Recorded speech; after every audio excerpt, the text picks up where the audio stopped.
10 years ago, I became vegan out of choice Yes. because I decided out of compassion that I Yes. did not want to eat the animals. That's all well and good. And many areas of research convinced me. All And my right. Well, husband you're is still vegan. eating the plants. Yes. Well, And they I have ate feelings too, you multiple know. Plants. Yes.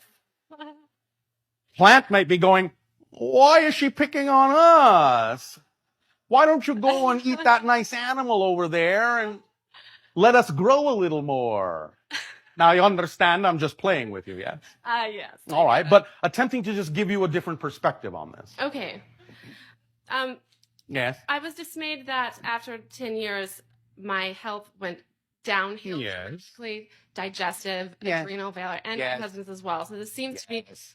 and then when I started eating meat again, I'm feeling better, and these things are getting better. This So is why we is say this? you must listen to your body consciousness, because you may still be in an apprenticeship state that requires a certain form of sustenance.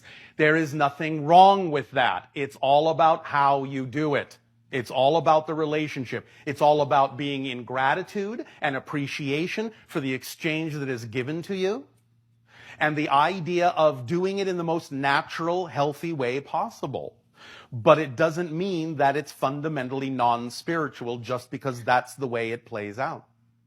There are many cultures on your planet that are generally considered indigenous cultures that still eat meat, that have an extremely spiritual relationship with the animals that they ingest. And the animals know this, and they give of themselves to those people for that exchange.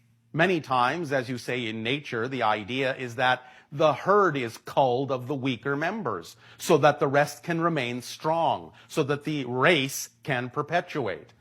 There are many reasons why this is a particular system on certain worlds, including yours. There is nothing non-spiritual about it. The non-spirituality, in a sense, comes about when it is done in a manner that is not necessarily as natural as it could be, not necessarily as steeped in the vibration of gratitude and appreciation as it could be. Make sense? It does.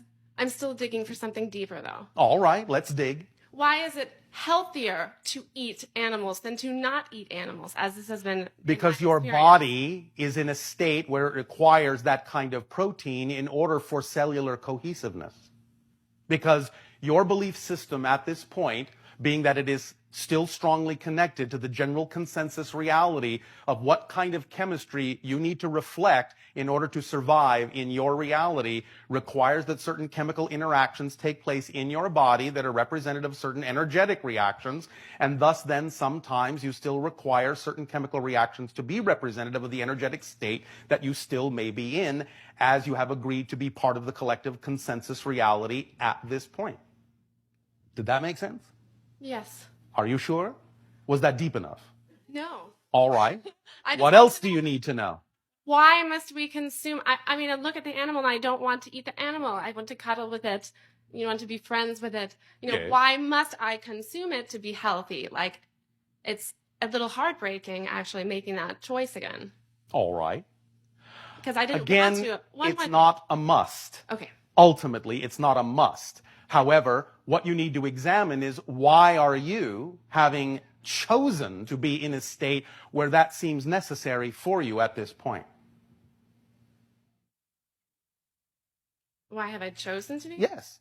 Obviously, it was a choice to be in a state where you would require that kind of sustenance. So even though you may have what you call a desire to subsist on a different kind of sustenance, a lighter vibrational sustenance, you yourself are saying that you find that you don't feel healthy when you do that. So why are you choosing to buy into the consensus reality that you need the sustenance you say you don't prefer? Well, it took 10 years to get me to that point again. But But why are you choosing that? Science is reflective of your energy state. Science is reflective of your energy state. Chemistry is reflective of your energy state, and your energy state is reflective of your belief system. So does that mean it's not necessarily so that I would feel bad not eating meat, or vice Correct. versa? It's not necessarily so. So there's no specific way to be healthy to eat or to not to eat animals. No. But if you have chosen to be in a system that generally believes that it is necessary and you're continuing to buy into that system for one reason or another, then you will exhibit the parameters of the consensus reality that says you need this kind of sustenance in order to be healthy. So what you need to do is examine your beliefs more deeply to find out why you would be continuing to buy into that system. It may actually be serving you in a way that you're not in touch with. And that's why it's important to get in touch with your belief systems about it. Because you may not be allowing there to be a positive reason for it.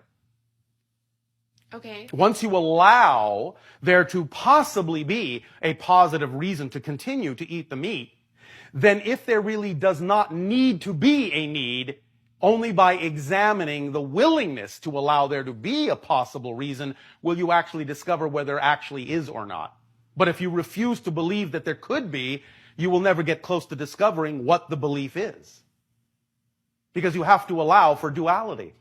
There is duality in everything. In fact, actually, and we'll talk about this another time, there is actually Trinity in everything. But that's another subject. In terms of the idea of the so-called polarity that you are experiencing, you have to allow what may not necessarily be your preference to still be valid in order to actually be capable of choosing what you prefer. If you invalidate what you don't prefer, that's where you're stuck.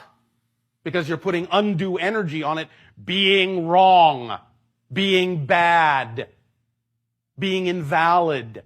But if you allow it to be valid, it's an equally valid choice as any choice you could make, then you will neutralize the idea of the polarity and you'll be free to choose what you really prefer. So this is your lesson in dealing with this, is to not invalidate what you don't prefer.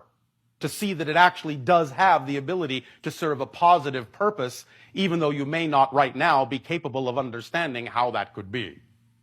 So that's your exploration. You understand? Yes. Is that deep enough for you? It is. I have one additional question as far as that relates, and I think it relates to a lot of core sponsoring beliefs. Yes. I would like to know what these beliefs are that has manifested this situation, and I have asked and meditated about it, but it hasn't come to me yet. I just told you. I can think of many. I just told you. Which one? I just told you. You are believing that certain beliefs are invalid. Yes? You understand? Yes. You're making a value judgment on something that simply needs to be looked at in a neutral way, and perhaps even in a positive way. Are you, in your belief system, capable of looking at the idea that sometimes life eats life in a positive way? Are you capable of seeing it from that perspective? That's the question that you need to explore. And that will lead you to the belief, the core belief that you need to discover. Okay. All right? Okay. Thank you. All right, bon appetit.